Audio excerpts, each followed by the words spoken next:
আসসালামু আলাইকুম রহমতুল্লাহ। বন্ধুরা, আমার কাছে এক ভাই এসেছেন। ওনার বর্তমানে যেই সমস্যাটি নিয়ে এসেছেন তা হলো এখানে রিপোর্টে দেখতে পাচ্ছেন আপনি, degenerative change of lumber spine.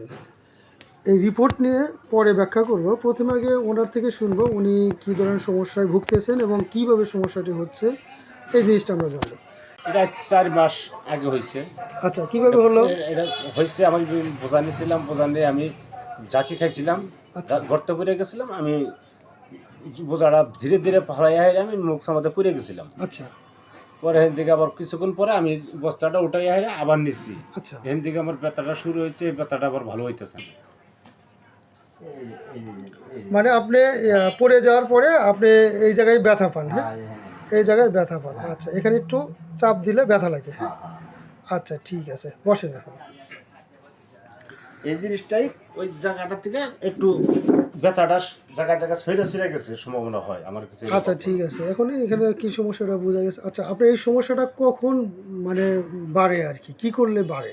ভারী কাজ করতে বলা এটার সম্ভাবনা বাড়ে। মানে ভারী কিছু নিলে হ্যাঁ, এরকম ভারী বাড়ে? কিছু নিলে হয় বাড়ে। আচ্ছা, আর আর কিছু হাঁটাচলা করতে গেলে ওই হাঁটাচলা সময়? করতে বেশিরভাগ হাঁটাচলা করলে পারা দেখা যায় একটু রেস্ট নেওয়ার চাই, তখন একটু একটু মুছে মুছে লাগলে একটু মানে আপনি একটু বেশি হাঁটাচলা করলে পারে ওই সময় বেশি হয়, তখন একটু চুপ করে থাকতে হয়। তখন তো একটু চুপ করে থাকে, একটু চিন্তা করতে থাকে, একটু ভালো লাগে। তাহলে বিষয়টা কি এরকম যে আপনি হাঁটাচলা করলে বেশি হয়, চুপচাপ শুয়ে থাকলে বসে থাকলে ভালো লাগে, এরকম হয়, হ্যাঁ?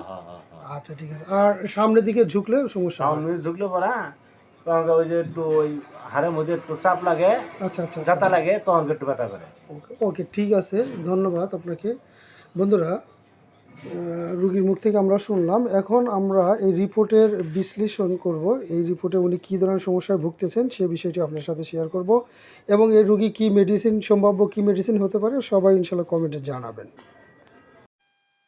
এটি হলো রুগীর এক্স-রে রিপোর্ট।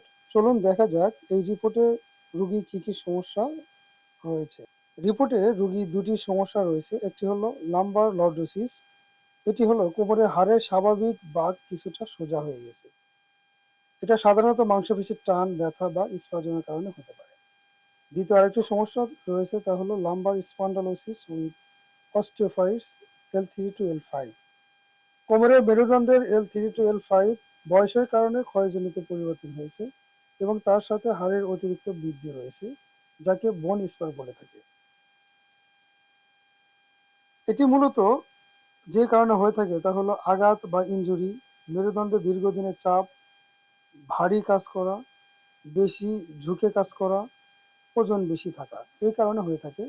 রুগী যেহেতু তার নিজেই স্বীকার করছে সে ভারী জিনিস বহন করতে গিয়ে পড়ে গিয়ে ব্যথা পেয়েছিল, সো প্রথমে আমাদেরকে কজেশনাল মেডিসিন সিলেকশন করতে হবে। কারণ হলো হোমিওপ্যাথিতে যদি কোনো রোগের নির্দিষ্ট কারণ খুঁজে পাওয়া যায় তাহলে অবশ্যই প্রথমে কজেশনাল মেডিসিন সিলেকশন করতে হবে, পরবর্তীতে গিয়ে অন্য মেডিসিন আসতে পারে। সেজন্য আমরা প্রথমে ওনাকে কজেশনাল মেডিসিন সিলেকশন করব। এখানে সাধারণত এই এই সমস্যায় ব্যবহৃত কিছু হোমিও মেডিসিনের লিস্ট দেওয়া রয়েছে। এর মধ্য থেকে রুগীর ক্ষেত্রে কোন মেডিসিনটি বেশি প্রযোজ্য অবশ্যই কমেন্টে জানাবেন।